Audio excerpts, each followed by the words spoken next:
I don't know who needs to hear this, but you matter. Recently, I was reminded that we can go through our life and feel we don't matter. We can keep that inside of us and feel that we're not worthy of achieving anything.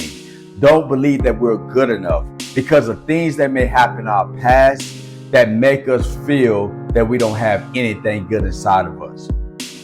But if you somebody that feel that way, in this video, I want to encourage you and remind you that you matter. What's up, it's Gene, this word to be great. And I'm here to help you go from feeling worthless to worthy.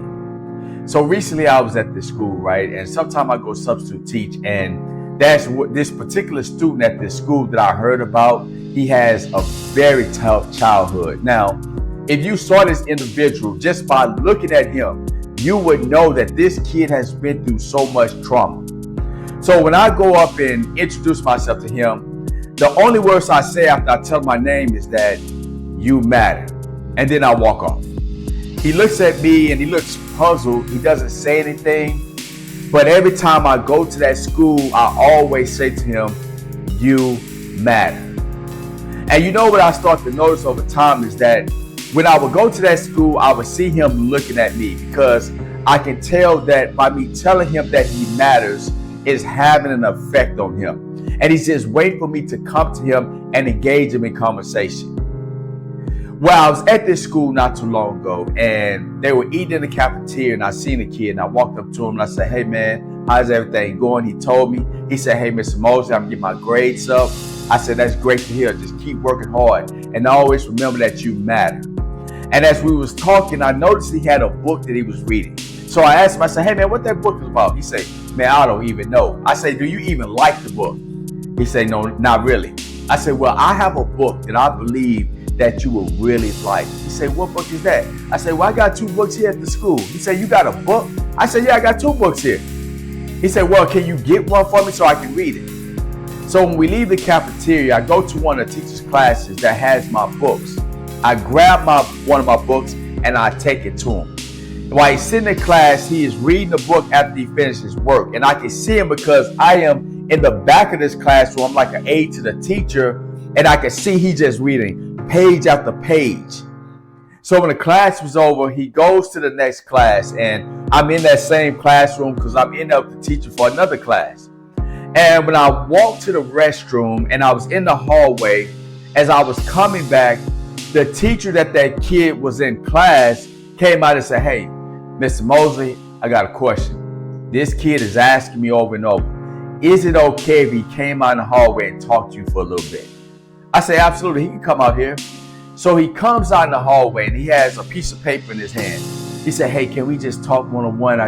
I know I may not get to see you again, so I just really want to tell you what I really feel. And I said, yeah. He said, listen, I just read the first chapter of that book and I can relate to everything that happened with you when, you know, you was dealing with your mama and you was dealing with your daddy leaving, and so many things you put in that book just connect with me. He said, but not only that, I actually answered the questions at the end of the chapter.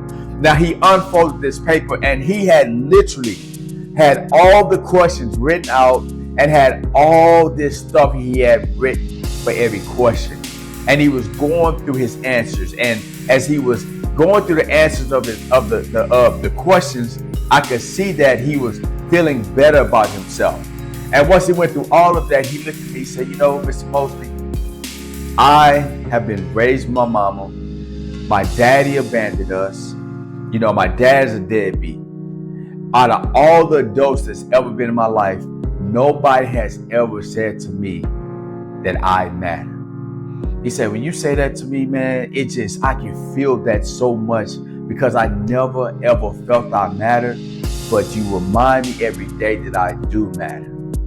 See, a lot of you out there, you don't believe that you matter. You don't believe that you have something good to give to this world. But I want to encourage you, like I did with that teenager, that you matter. The things that you have went through in your life are helped to build you into a person that can one day have impact in this world. You see, my daddy never left when I was 11 years old. 2 weeks after he told me personally he would never leave the family, I would never been in a position to write a book. I would never been in a position to tell a kid like that he mattered, that also was dealing with the abandonment issues of his dad. So no matter what you're going through in this world, no matter what was in your past, I want you to always remember that you matter.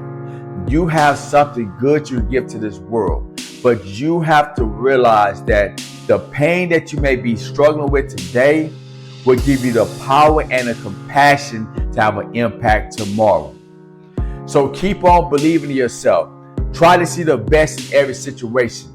And always remember that you matter, because you are worthy to be great. What has unworthiness already cost you?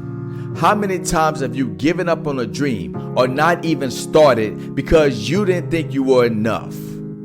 Imagine what you could accomplish if you truly believed in your value instead of sabotaging yourself because of low self-worth.